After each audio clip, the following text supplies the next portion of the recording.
Hi, and welcome back to the Beauty Lab podcast. I'm your host, Monina, and my co-host, Velia. And as you can see, we have some special garments on for you today. And tell them why, Velia. We're just really tired. We were just thinking about having a sleepover instead of doing a podcast. Or roll over and have a sleepover after the podcast. Yeah, it's late. We're recording late. No, but for real, we are going to walk you guys through our most optimal nighttime beauty routine. I'm going to talk about hair. Monina's going to talk about skincare. And hopefully this will help you and you'll think about us before bed every night. Yay. Welcome to the Beauty Lab podcast, your drive time resource for all things beauty, health, and wellness. We're your hosts and favorite beauty nerds, Monina and Velia. Join us as we debunk myths, explore the latest trends, and dive deep into the science behind your favorite products. We'll interview industry experts and answer your burning beauty questions in 30 minutes or less.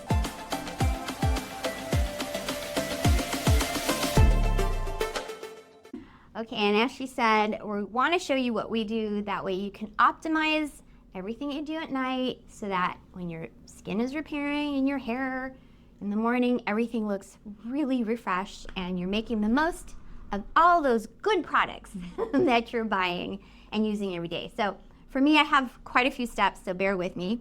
First step, of course, is you want to cleanse your face. But what I notice is before I cleanse my face, because I wear a magnetic eyeliner, because then I pop in my magnetic lashes. Sometimes washing my face doesn't remove all that residue. So I recommend if you wear eyeliner or any kind of mascara that's hard to take off, before you wash your face, use like an oil-based eye makeup remover. And I use it with a cotton pad. Get all that off, and then I go and I do my first cleanse, which is I now actually incorporated a facial oil.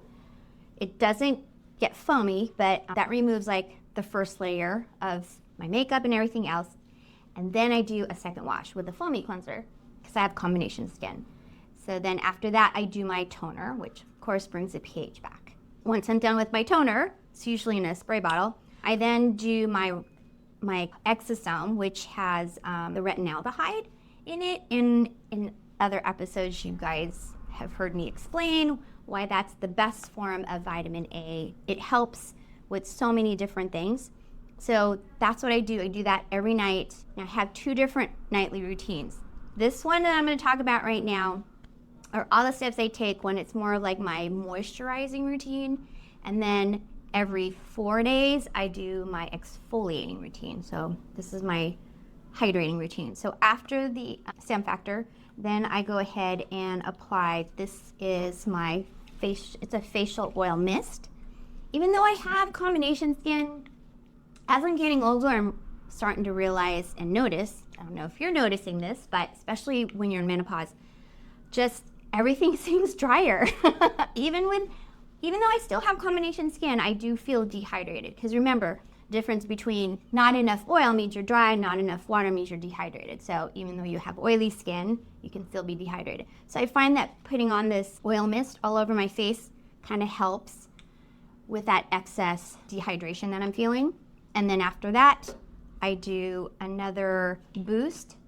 Again, just more minerals, more peptides, helps my skin just as I'm going to bed, just with the cellular turnover and holding on to moisture. I notice this helps with that. And then a hydrating serum, and then my moisturizer. So I know it sounds like a lot, but I do this so like the whole cleanse part is all done in the shower. So as soon as I step out of the shower, then I do my toner, my oil mist, my booster, my serum, and moisturizer. And then I'm done.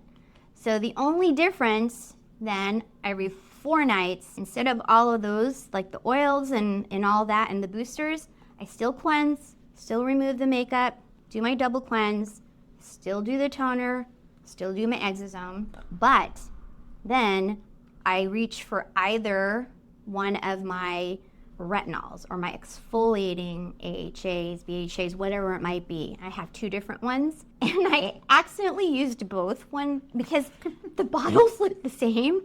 And I noticed a couple of times I used both of my retinols and my skin was so dry the next couple of days, and I realized why. So don't make that mistake. So did the exosome, and then I reached for either one. And then I'll do a hyaluronic serum and moisturizer. That's it. Okay, so you don't use retinols every night? You don't want to use, it depends on the retinol. If it's a retinaldehyde, it's okay. But these two are specifically for cellular turnover and dark pigmentation. And there's other ingredients in here that if you used both of these every night, it would be way too much. Okay, So- what if you just used one every night? I mean, this one actually says, this is called Remedy. It's a new one that I just found. It's got kojic acid. It's got like a licorice root. There's so many cool things in here, and a niacinamide. It says you can do it every night. I just wouldn't do both. Okay. Or if you have sensitive skin, maybe do every other night, every 2 or 3 nights until your skin is used to it. And then, yeah, then you could. Like every night you could, because I realized I was getting too dry. I felt like doing it every night was too much Okay. for me. But you guys can experiment, I guess. So it's okay to do some types of retinoids if Yes. if the specific product says it's okay to use nightly. Right. But if you start noticing that you're getting dry, then cut Or back. flaking, like you're all of a sudden you're like, I've never flaked before. You're over exfoliating, so then you may want to cut back on it. Or if you've never used a retinol before, maybe do it every other night and just kind of gauge and see how your skin is doing the next day or the next couple of days. Okay. I'm taking notes. I know, because she's a retinol queen. I know. I'm like, the sunscreen queen. oopsie. I'm like, where's your sunscreen? Yeah. Well, I mean, I know. but it's I'm nighttime. just kidding. Just kidding. I'm like, uh-oh, did I forget about my Yeah. glasses? If you know Monina, you know your she's routine. got a bit of an addiction to sunscreen. So, Well, I don't want more sunspots, so. Okay, so Okay. that was my very long routine. okay. What about like a little bit more simplified for people who maybe have, everyone should be double cleansing for sure. Everyone should be toning. Yes. I know there's a step in between toning and moisturizing that I'm sure you would recommend. So let's say double cleanse, tone, fill in the blank, Monina, and then Yeah. moisturize. What is Yeah. that one product? That one product, it would be a serum. It Okay. would be some kind of serum. So it depends on your skin type. So if you're super dehydrated and more mature, like definitely a hyaluronic acid would be good. Okay. If you've got a little bit more combination skin, maybe something with azelaic in there or some kind of clarifying ingredient in your serum. If you have more sensitive skin, you want to use some type of serum that's very calming or soothing, something with like a chamomile or aloe, things that are anti-inflammatory, things like that. So depending on your skin type, you'd want to use the appropriate serum after you've done the toner. So you've double cleansed, you've toned, picked whatever serum you want, and then a moisturizer. Again, a moisturizer meant for your skin type. Got it. Okay. And if you don't know your skin type, Monina has a magical guide that can tell you exactly what your skin type I'm is. so excited. It's a great quiz. It'll just ask you a couple of questions and then it'll help you figure out exactly what your skin type is and what your hero products are and what ingredients you should be using. And it even tells you what type of facial you should look into based on your skin type. So take a look at that quiz. Yeah, my husband took it. It's that easy. Yeah. And it was very informative and very helpful and just so simple. Definitely look at that because it's free and it's in the show notes. Yeah, share it with anyone who probably is totally confused about what products to use or have no idea what their skin type is. So, yeah. Okay, ready for hair? Ready for hair. Okay, so step one for your hair would be to brush your hair. Unless, of course, you have super curly hair, which then we all know we don't brush super curly hair before you go to bed. But if you don't have super curly hair, brush your hair. Brush it like 50 times. If you can count to 50, brush to 50. And what you're doing when you're brushing your hair is you're increasing circulation, which your follicles love, and they reward you by growing very healthy, very shiny, very nourished hair. So brush your hair, number one. And this is assuming you're not going to wash your hair, and I'll go through that that routine too. So number 2, if you're not going to wash your hair, you would massage your head for 1 minute because you already brushed your hair 50 times. So that's kind of a massage. But then when you just want to take your fingertips and just kind of rub your head for 1 minute, you can do it for 1 minute. Question. Yes. So brushing your hair, you said 50 times? Yeah. Okay. What if you're lazy and you only do it 25 times? That's okay. It's better than 0 times. Okay. Awesome. Yeah, and it gets rid of all of the extra hair that's going to come out anyway while you're sleeping, and then in the morning it's going to be like all over your pillow. So it removes, all that hair that's already Ready to fall out. detached from your follicle. It's just kind of hanging out. So now let's say you are going to wash your hair. Now is the time to wash your hair. After you've brushed it, you can massage it, but if you want to skip the massage, you can just go right into washing your hair because you do give yourself a scalp massage when you wash your hair. If you do wash your hair, you're also going to put in a leave-in conditioner when you get out of the shower, and you're going to blow dry your hair because we don't go to bed with our hair wet. If you go to bed with your hair wet, your hair is in a very fragile state when it's wet. 2 things actually. It's in a fragile state, so it's easier to break, cause frizz. Your hair cuticle layer can rub against your pillow and kind of act like Velcro, and it just looks frizzy and stuff when you wake up. But the second thing is when you wake up after going to bed with your hair wet, your hair always looks funky. Like, you have like weird bed head, even more so than if it was dry. And then what's going to happen is you're going to have to work extra hard with heat styling tools the next morning to correct what your pillow did. Exactly. So, 3 things actually. And the third thing is you don't want to lay your head on something wet all night long because it can increase the chances of fungal growth on your scalp. So we don't want that. Nobody wants any of that drama. And it's very easy to just blow dry your hair. And if you can't blow dry your hair 100% before you go to bed, maybe wait till the morning to wash your hair. And I understand, I respect people's time and their schedule, but really it's very important to not go to bed with your hair wet. And would it be okay, let's say someone's like, it's really late, but they wash their hair and they're super tired. Could they just really dry the scalp area and maybe the ends are still a little damp? That will solve one problem. That'll solve the fungal growth problem. And maybe a little bit of the styling, having to overdo it with heat the next morning because you have weird scalp like popping up hair on your roots. But the ends are going to look insane when you wake up. But I mean, let's say it's 95% dry on the ends, but like almost 100% dry on your scalp. Yeah, maybe you just put it in a very loose braid and then use a silk or satin bonnet or pillowcase. I personally can't wear a bonnet. My scalp is so sensitive that even having the tension of the band of the bonnet around my head hurts me too much, and it's distracting, and it makes me unable to sleep. And then sometimes a satin pillowcase, depending on the kind of pillow that you have, can feel like you're kind of laying on a slip and slide. Moving all night long, yeah. But it is optimal, and we're talking optimal in this episode. So if you can handle it, a bonnet or a satin pillowcase really makes such a huge difference, especially in frizz, in locking in the moisture in your hair and for your skin as well.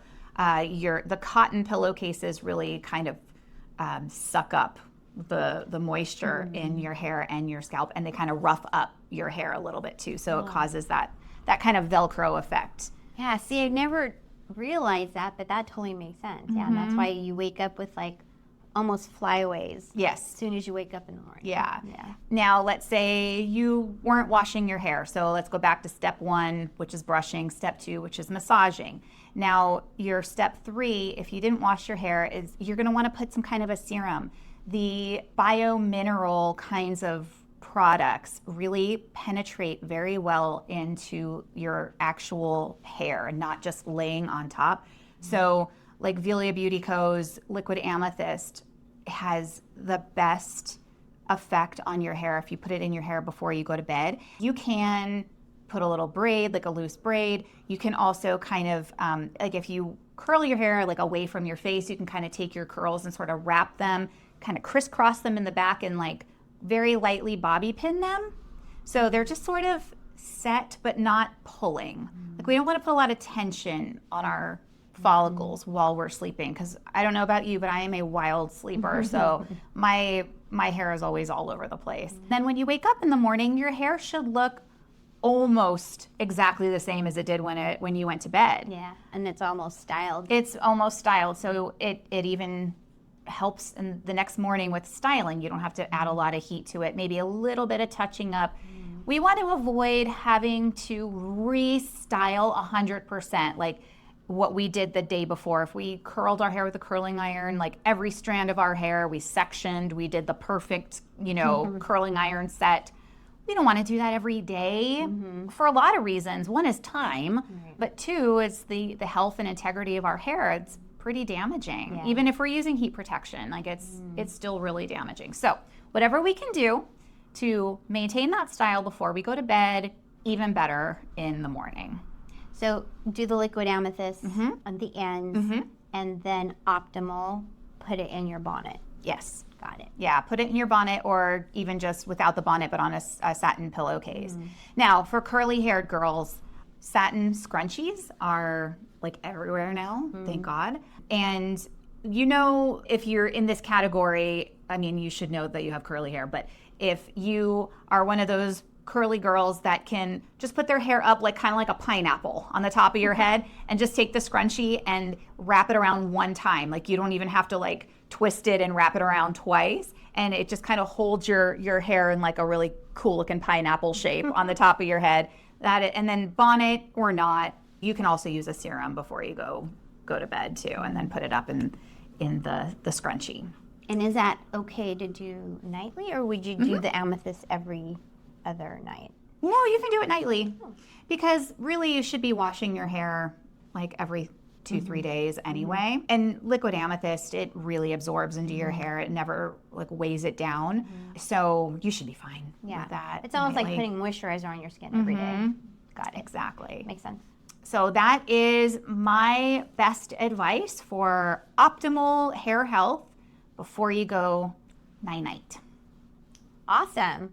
Well, if you enjoyed this episode, or you think of someone who could benefit from the information, we'd really appreciate it if you could like, share, and subscribe. All right. Well, I really enjoyed this episode. I hope you did too. I always Me too. learn so much. It doesn't matter like how much you and I talk or how much TikTok comes our way. I feel like there's always so much to learn when it comes to taking care of the health of your scalp, your hair, your skin. Really appreciate you guys being here every week and week out. So thanks again. I'm Monina. I'm Velia. Until next time, Keep experimenting with your nighttime beauty routine.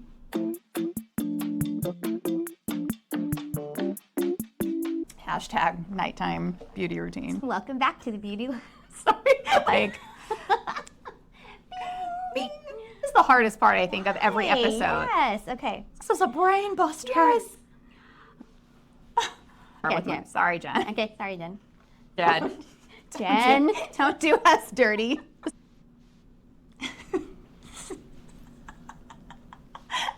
My turn. Wait. Keep experimenting with your nighttime. And marsupials. Oh my God.